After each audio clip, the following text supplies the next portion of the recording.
When you make up your mind to purchase a tarot card and start browsing, you might be overwhelmed with the various types of cards available. The styles are different, topics are different, and some cards have similar images but the colors are different, and there are cases the number of cards in a deck is different. Some people tells you to buy the one that catches your eyes when you are browsing them, and some people talk of the difficulty level of the tarot cards. What would be the good criteria to select the tarot cards to buy? As mentioned before, the traditional tarot card has been composed of 22 major arcana and 56 minor arcana since 15th century. Therefore, as long as this composition stays the same, you may assume that the overall method of reading the tarot cards are similar.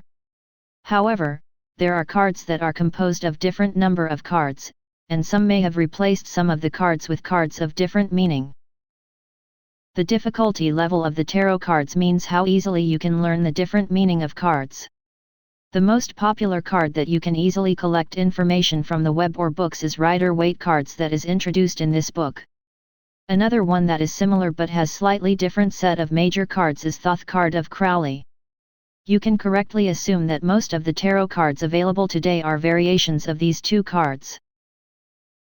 Therefore, if you are completely new to tarot cards and would like to interpret tarot cards as was intended by the creator of the cards, you had better buy traditional Waite or Thoth cards. If you want to get one that is not too common, but still would like to have access to various resources about the cards, you may get the variation cards of Waite or Thoth, and then compensate for the small differences in images or meanings. There are cards that are composed of 78 cards, but contains completely different meaning based on other legends, fantasy, or philosophy. These can be called the cards with high difficulty. However, its only difference is that they are not common and that not much information are shared because only a few people have used it. The time to learn the cards from scratch totally depends on the effort of the individual. Some cards are called oracle cards, not tarot. They are the cards that are not composed of 22 plus 56 cards, but different. The usage of the cards are often similar to tarot cards, but you should be aware that the symbols and orders are designed with different intention in mind. Even when you decided to buy a Waite tarot deck, you may be still faced with various versions of the deck such as Rider-Waite, Universal Waite, Original Waite, and Radiant Waite, to name a few. Basically they are different in drawing style and colors, and the symbols and meanings of these cards are the same. The publisher of the cards create the Universal Waite card using thin strokes and gradient colors, for the people who does not prefer too colorful traditional Rider-Waite card. Original Waite is also a remake of the Rider-Waite, in which the colors are intentionally made to look old. There are other versions such as Radiant Waite, which is more colorful than Universal Waite, or Albino Waite which emphasizes green and purple, which the original card did not contain. All these versions have exactly the same set of images, different only in style, so you may choose whichever style you like.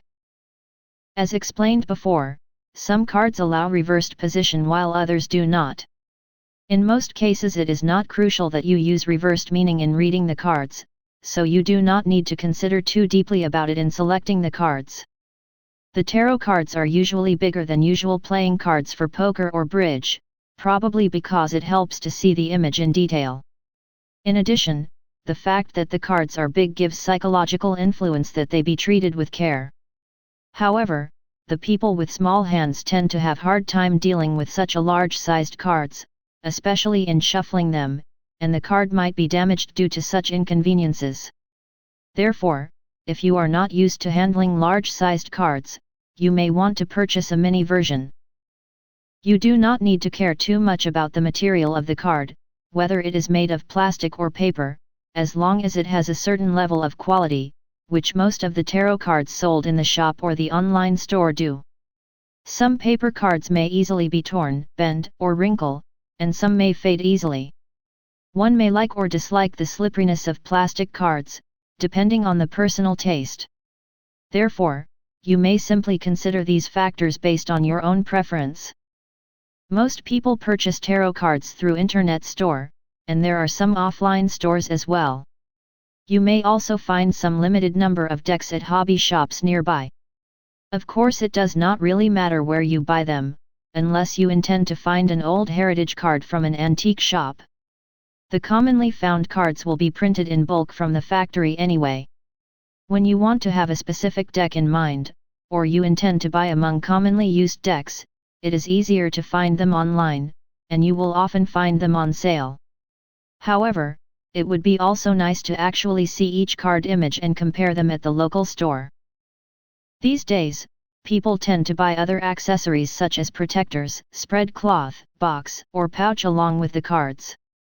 The protectors are the plastic wrap for each individual card so that the cards do not get stained by hand. But be aware that such protectors will also make it difficult to shuffle the cards, so some people prefer not to wrap the cards individually. Of course, there are many different sized protectors, and you should buy the one that closely fits the card size. Because the protector has one side split open so that you may insert the card through the hole, you will be able to easily identify whether the cards are in reverse position. Therefore, I advise you to put only half of them in the right position and another hand in reverse. The spread cloth is a good accessory to keep the mood, but it is also beneficial in that you can keep the place to lay down the card clean. In addition, the soft and thick material of the spread cloth make it easier to pick up the cards from the table without the risk of crumpling or damaging the side of the cards. The color of the spread is usually dark so that the cards above it can be clearly seen, and I suppose it would be also nice to pick the color that goes well with the back of the cards. The wooden boxes or velvet pouch to store the cards are of course optional depending on the individual preference. Scented candles or crystal balls also does not make any difference in reading the tarot cards, but if you could set up your mind anew by using them, or if you think it would make other people more interested and involved with such visual effects, using them may have some benefits as well.